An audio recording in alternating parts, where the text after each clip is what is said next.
Hey, what's up, everyone? Welcome to another episode of Shootin' from the Stache. I'm your host, Brandon, the owner, operator, and artist behind Desperado Metal Designs. I've mentioned in a previous video that one of the number one questions I get more than anything is probably going to have to be, how did I get started?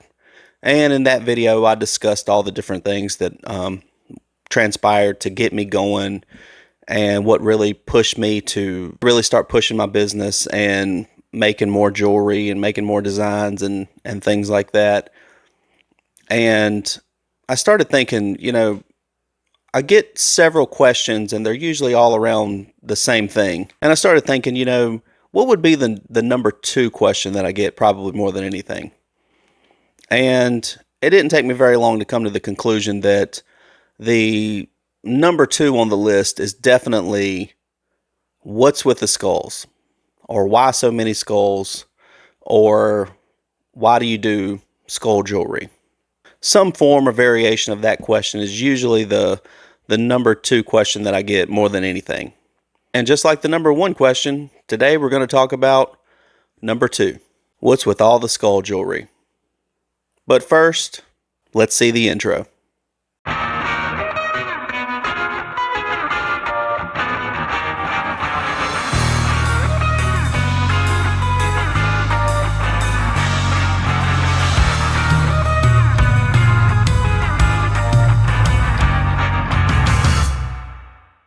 So let's see. What's with all the skulls? What's with all the skull jewelry? Well, usually I have some sort of an answer that I just kind of throw out there. But if I really had to narrow it down, if I'm being honest, I think the simplest answer is going to be because it looks cool. I mean, I've thought about it a lot. I do have a huge fascination with skulls, all different shapes and sizes. I have them all over my house. I've got tattoos of skulls. I have shirts that have skulls on them, hats that have skulls on them. They're just kind of all over the place for me. But if the more I think about it and the more I try to track down the origin of that, I definitely think it just has to come down to what I was exposed to as a kid.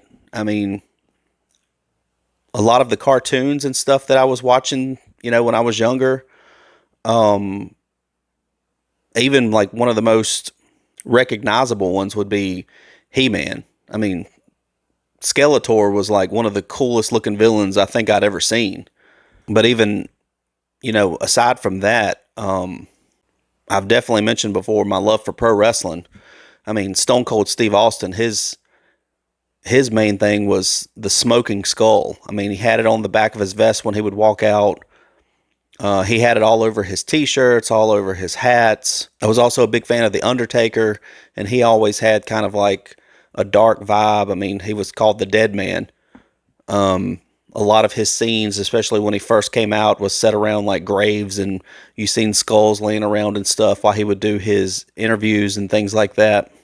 And one of my favorite pay-per-views back, when I was watching wrestling as a kid was called Halloween Havoc. That whole theme obviously was based around Halloween, so it was plenty of skulls and pumpkins and creepy stuff all in the background, and I just gravitated towards it. I loved it. That was my favorite pay-per-view to watch every year when I was a kid. And I mean, even keeping with that, I think every little boy goes through a pirate phase. Not necessarily just sticking with, kids only. I still like a lot of pirate things. Pirates of the Caribbean's, some of the greatest movies that came out in my opinion. But pirates, I mean, you think of pirates, usually the first thing you think of is the skull and crossbones, or the skull with the cross swords, or some version of that. Most of the pirate jewelry that you find has some kind of a haggard-looking skull on it or something. And even when I was a kid, up into my teen years, even still now, the whole biker world and the whole biker community, I mean, if you're a biker, more than likely you have something that's got a skull on it, whether it be a skull ring, a skull belt buckle, a hat, a shirt. Your bike, if it's customized, it's going to have like a skull air cleaner, or some even have skull paint jobs. skull mirrors, little skull screws that hold your license plate on there. I mean, it's just something about it that just screams just cool. And I think if you ask most people, like, okay, well, what's so cool about it? It's just something that's just so ingrained, I think, in our DNA that most people just don't even realize it, but they just automatically know, like, oh, that's cool. That's a skull. And I mean, keeping with the theme of what would have gotten me into that. I mean, even a lot of the music that I was introduced to really young, like Guns N' Roses, Metallica, Anthrax, Slayer, especially Black Label Society. I mean, all of them have at least an album cover that's got skulls on it. Their merchandise has skulls and stuff on it, and it just screams just cool to me, and I'm sure to most people, or they would stop making that type of stuff. But it's just something about it that it's almost like you can't quite put your finger on it, but there's definitely things that you can kind of go back to and look at and say, well, maybe that influenced that decision. Maybe that influenced why I look at it that way or perceive it like this, or, I just had all these different influences and inspiration to draw all these different skull ideas and things like that from. And when I got a little older was when I was introduced to, like sugar skulls, the, big oversized skulls with the flower in the eyes and some kind of fancy design on the forehead. Just something about that just really speaks to, my artistic interest and my artistic side. With the different designs and the different details. Like, I'm a sucker for details. Even stuff that most people wouldn't realize or most people wouldn't really pay attention to. The details, the small details, stick out to me probably more than anything. And it probably is just because, I make my own jewelry and I'm always, working out the fine details and stuff like that. But to me, details. That's what sets apart an okay looking piece from, something that's really cool, that really stands out, that most people would look at it and say, like, oh, wow, that's awesome.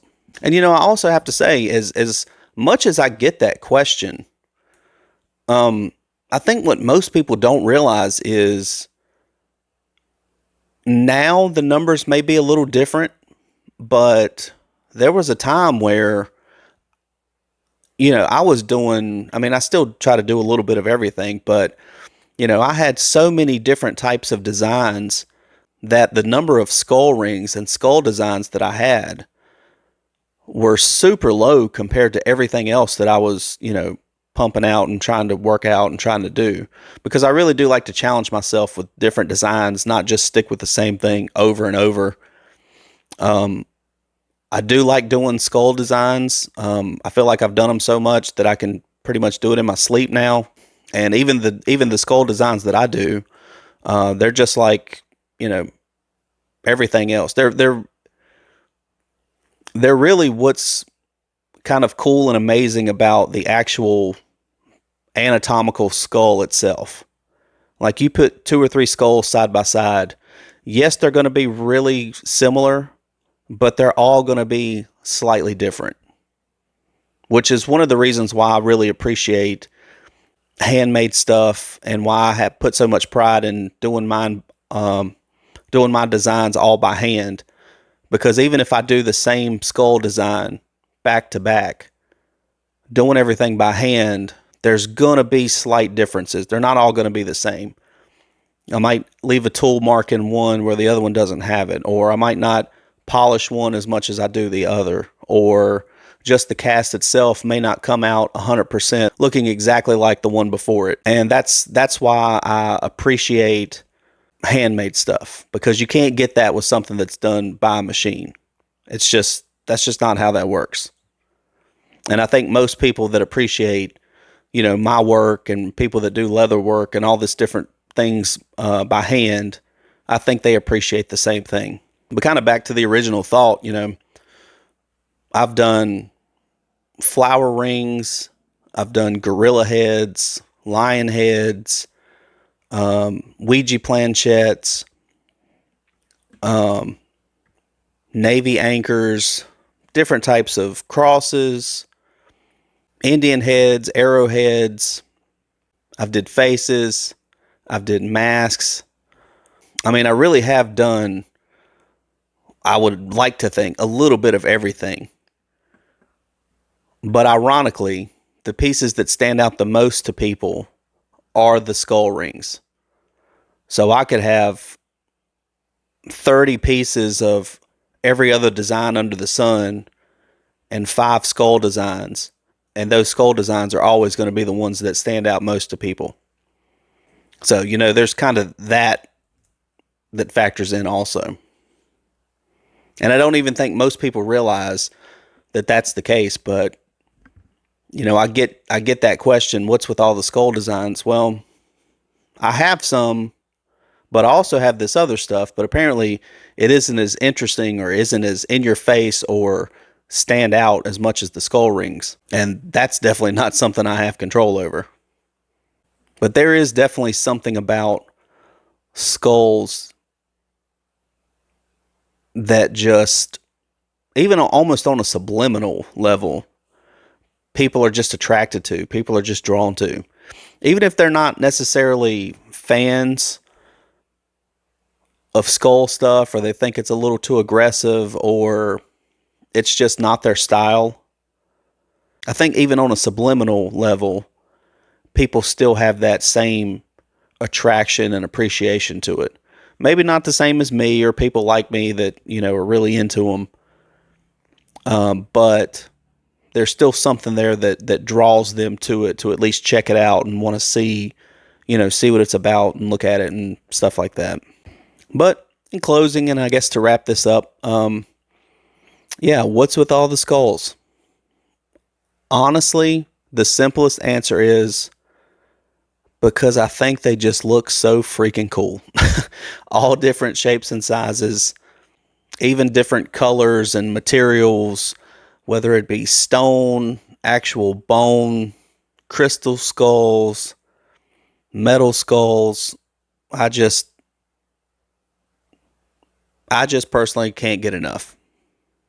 One thing that I tell people a lot, well, everybody's got one, so why not make some jewelry that looks like it too?